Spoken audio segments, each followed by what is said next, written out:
مردوں سے لیں گے۔ کسی نے ایک سوال کیا ہے، فاتحہ کیوں نہیں دینا چاہیے؟ تو بہرحال دیکھیے، سب سے پہلی چیز تو یہ کہ فاتحہ سے مراد اگر سورہ فاتحہ کا پڑھنا ہے تو سورہ فاتحہ تو آپ پڑھی، کس نے اس سے روکا؟ لیکن مسئلہ یہ ہے کہ سورہ فاتحہ کو اس طریقے سے پڑھنا جس طریقے سے نبی اکرم صلی اللہ علیہ وسلم نے کبھی نہیں پڑھا۔ کیا آپ صلی اللہ علیہ وسلم نے کبھی کوئی نئی چیز بنی، کوئی نیا کام شروع ہوا تو کیا ایسا جا کر سورہ فاتحہ پڑھ کر دم کیا اور لوگوں کو شروع کرو کہا کیا؟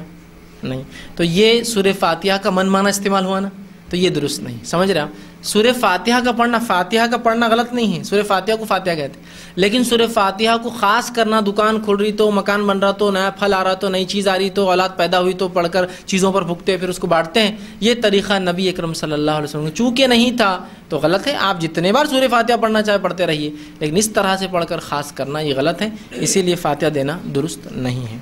دوسرا انہوں نے کیا دعا میں آپ صلی اللہ علیہ وسلم کا وسیلہ دے سکتے ہیں؟ تو دیکھیے، دعا میں نبی اکرم صلی اللہ علیہ وسلم کا وسیلہ آپ کی وفات کے بعد اب دینا درست نہیں ہے۔ جب آپ حیات تھے تو آپ کے وسیلے سے صحابہ دعا کرتے تھے، لیکن آپ کی وفات کے بعد کسی نے بھی آپ کے وسیلے سے دعا نہیں کی، تو نبی اکرم صلی اللہ علیہ وسلم کے وسیلے سے دعا کرنا آپ کی وفات کے بعد درست نہیں۔ ورنہ لوگ حوالے لاتے حدیث میں ہے، لیکن وہ زندگی میں تھا، آپ کی وفات کے بعد نہ کسی صحابی، نہ کسی تابعین، نہ کسی امام نے اس کا حکم دیا کہ نبی کے وسیلے سے کیا جائے۔ ہاں، ہم جو کچھ کر سکتے ہیں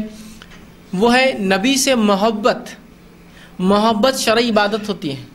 تو ہم یہ وسیلے سے دعا کر سکتے ہیں، اللہ جو تجھے تیرے نبی سے محبت ہے اس کے وسیلے سے، یا ہمیں جو ہمارے نبی سے محبت ہے اس کے وسیلے سے، کہ تو وسیلہ، محبت تو عبادت ہے، شرعی عبادت ہے نا، اس لیے کہ ہم شرعی محبت کرتے ہیں انبیاء، نبی سے اور اللہ سے، تو یہ عبادت ہے، تو ہم محبت کے وسیلے سے کر سکتے ہیں، لیکن نبی اکرم صلی اللہ علیہ وسلم کی ذات کے وسیلے سے آپ کی وفات کے بعد صحابہ سے چونکہ ثابت نہیں ہے، اس لیے کہ صحابہ سب سے زیادہ جانتے تھے کیا کرنا ہے اور کیا نہیں کرنا ہے، انہوں نے کبھی نہیں کیا، بلکہ عمر ابن خطاب رضی اللہ عنہ کے دور میں جب قحط سالی ہوئی تو آپ نے